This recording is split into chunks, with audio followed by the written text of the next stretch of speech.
was right, it was Koji! Ah, I got it right.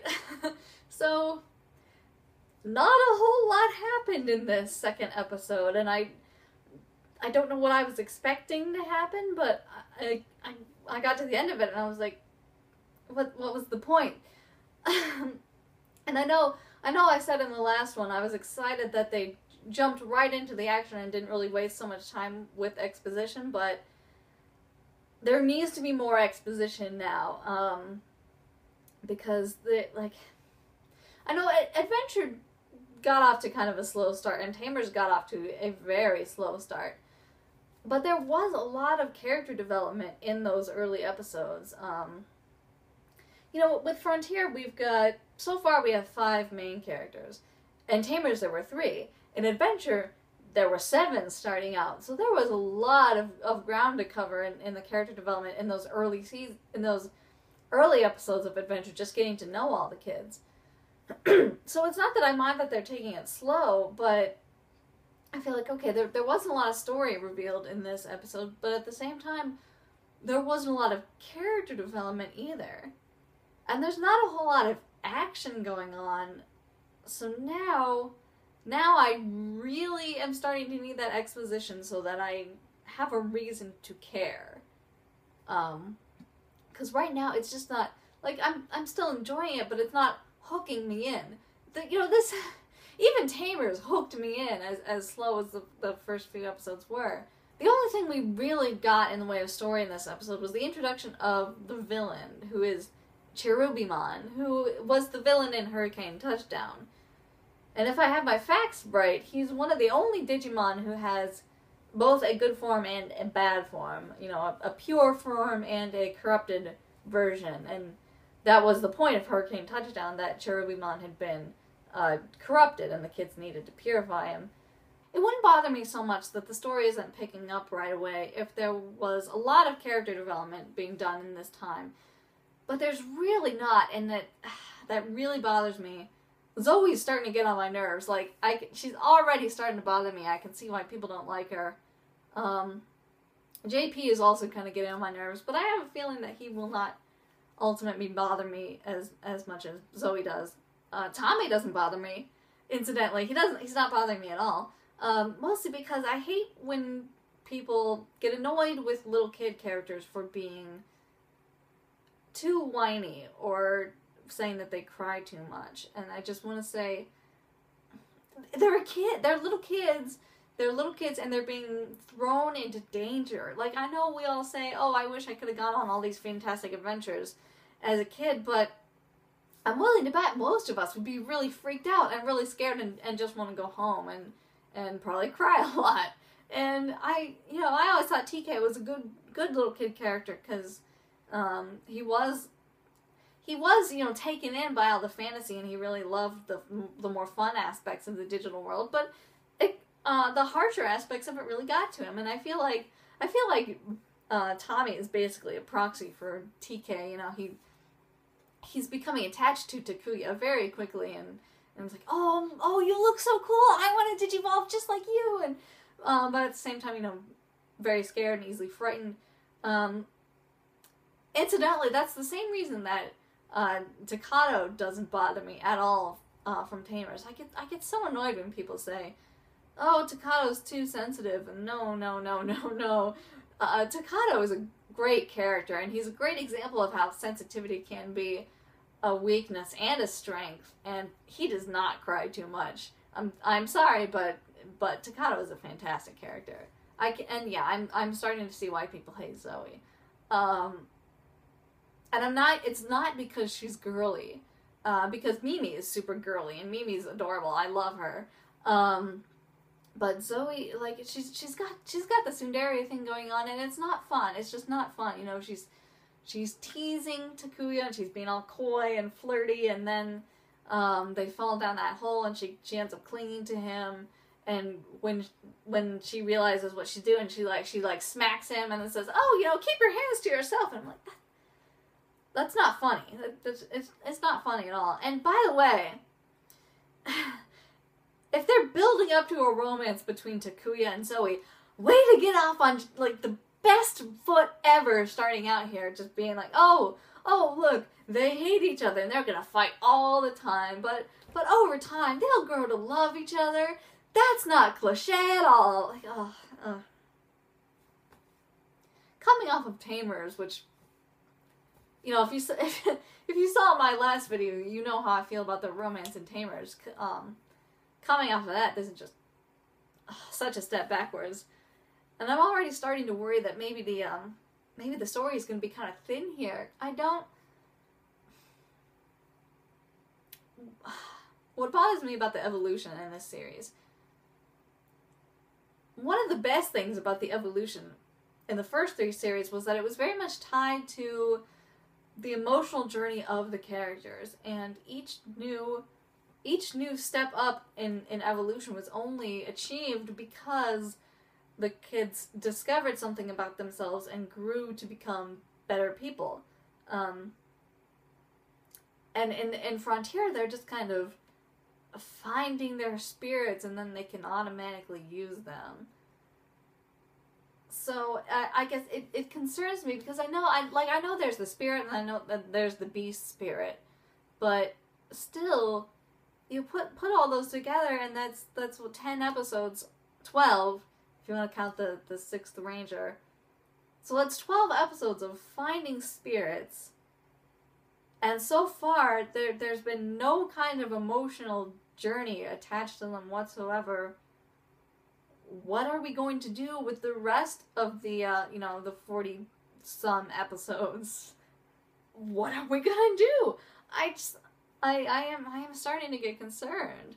So the story just feels kind of flat. The characters feel a little flat. We've got, Takuya, the fiery gogglehead, Koji, the icy lone wolf character, Tommy, the TK kid, Zoe is the girl, and JP, who, it's so nice to see a Digimon character who finally has a different body type than all the other characters. Like, I love Digimon and I love the character designs, but they all have the same general body shape.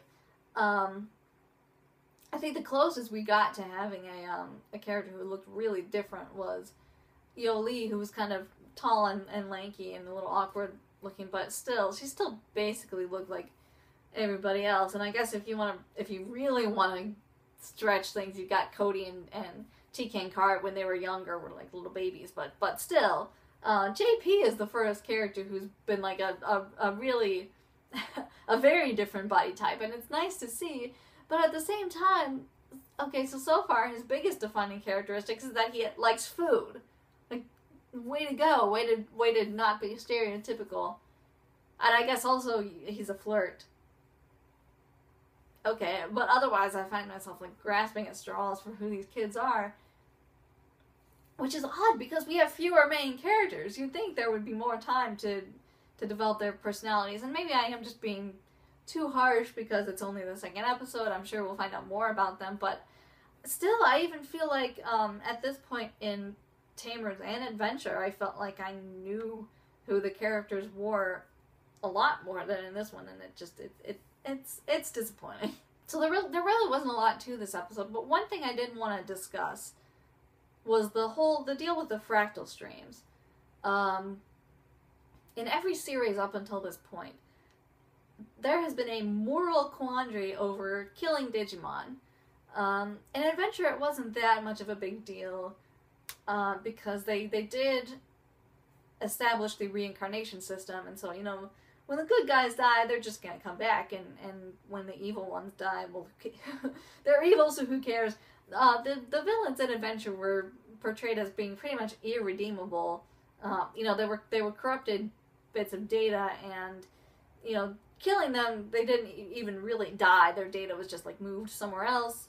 So it wasn't that much of a moral issue, but they did at the very end of Adventure at least address it with the appearance of Apocalypse, who's made up of all of the despair of dead Digimon who died because they couldn't digivolve, and he actually asks the kids, like, do you believe I deserve to exist? And You know, why should I be so sad all the time when you are allowed to enjoy a life of happiness? And like it's clearly making them very uncomfortable, and they're kind of confronted with what they've done over the course of the series. And I thought it was like, first of all, for a kids show, that's really dark. And I thought it was kind of a bold move and really interesting to bring that into it. Of course, Apocalypse was just filler, so as interesting as that idea was, it wasn't really anything done with it. 02 was even worse because the kid, they were soft. the protagonists in 02 had it so easy. They didn't have to kill Digimon. They weren't trapped in the digital world. The most they had to do was free good or neutral Digimon from the influence of Dark Rings and Control Spires. So when evil Digimon started invading the real world, they didn't know how to handle it, and they were like, "Oh, don't kill him." But at the same time, they ultimately decided, they were attacking innocent people. It's for the best, and they got over it just like that. Tamers dealt with the morality even more because there was no reincarnation cycle in Tamers. When a Digimon was destroyed, the data would be absorbed by the victorious opponent to make them stronger. And that was where a lot of the character development came from in the earlier episodes, because Takano was okay with, defending the city. Henry didn't want to fight at all and spent a long time, philosophizing about the morality of it all. But Rika just attacked, and she didn't believe Digimon were really alive, and it became a whole big discussion.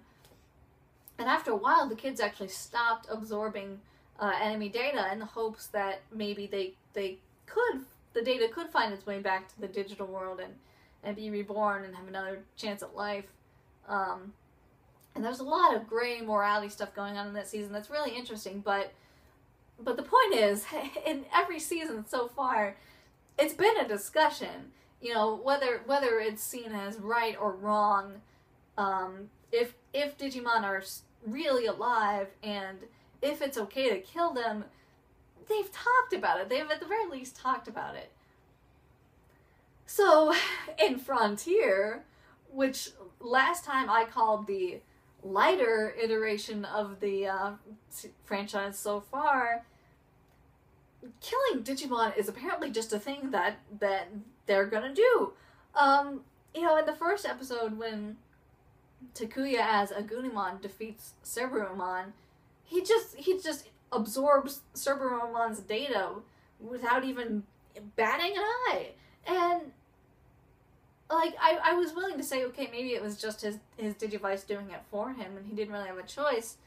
But then Koji in this episode, when he finds his spirit, and I don't know if this was a dub change, just throwing a stupid one-liner where there was none, but he actually says to Raremon, "Time for you to be recycled." And I'm sitting there going, really? We're gonna, killing Digimon, we're just gonna do it and it's not gonna, okay. And, not only that, but they actually use Cerberumon's data to rebuild a missing chunk of the digital world. The detector, I think, comes to life and actually just, reformats a piece of the island. So now there's more land and trees and a forest there now. And all the Digimon in the train station are really excited. They're like, yay, we can finally leave the train station. And I'm sitting there going, okay, one of your fellow Digimon was just killed and his data was used to rebuild the island. You're basically walking on the remnants of his soul. Sleep tight tonight. And I don't know, maybe we're gonna find out that they're not real Digimon and they were the island, and now that data needs to be taken back. I'm probably thinking too hard into this, and that's not the case at all, but it just bothered me that it was such a non-issue, that killing Digimon and taking their data was just a thing that they were gonna do, and that the other Digimon didn't even care about it. The guides that are following them around are just like, yay, the island's back. Really nothing. The other thing that really is bothering me so far is how nonchalant the kids all are about the situation that they found themselves in. You know, at the beginning of episode 2, Takuya he's like, when he turns back to normal, he's like, what just happened to me? And so he's like, oh, you just turned into a Digimon. And I think, first of all, how do you know what a Digimon is? How do you know what the term digivolving is? Why are you all so okay with what's happening? You know, even Tommy, who's scared by it all, is so excited. I want to be a Digimon too, and none of them are acknowledging the weirdness of what's happening to them. And it makes them seem not human. And for that reason, it's becoming very hard to connect to them. You know, even in Adventure, the kids warmed up to their monster friends pretty quickly, but they still discussed what was happening to them and why, and talked about how homesick they were. And, you know, in Tamers, they spent a lot of time talking about what was happening and how weird it was. So it's odd, and I am still enjoying it, but there needs to be more now. There needs to be more storytelling, there needs to be a lot more character development, and there needs to be some acknowledgement of what's happening in this world. And I'm sincerely hoping going forward that the discovery of the spirits is going to be tied more into character development. Because right now it's just falling flat for me. So that's all I got for this episode. Thanks for watching, and I'll see you in the next one. Take care.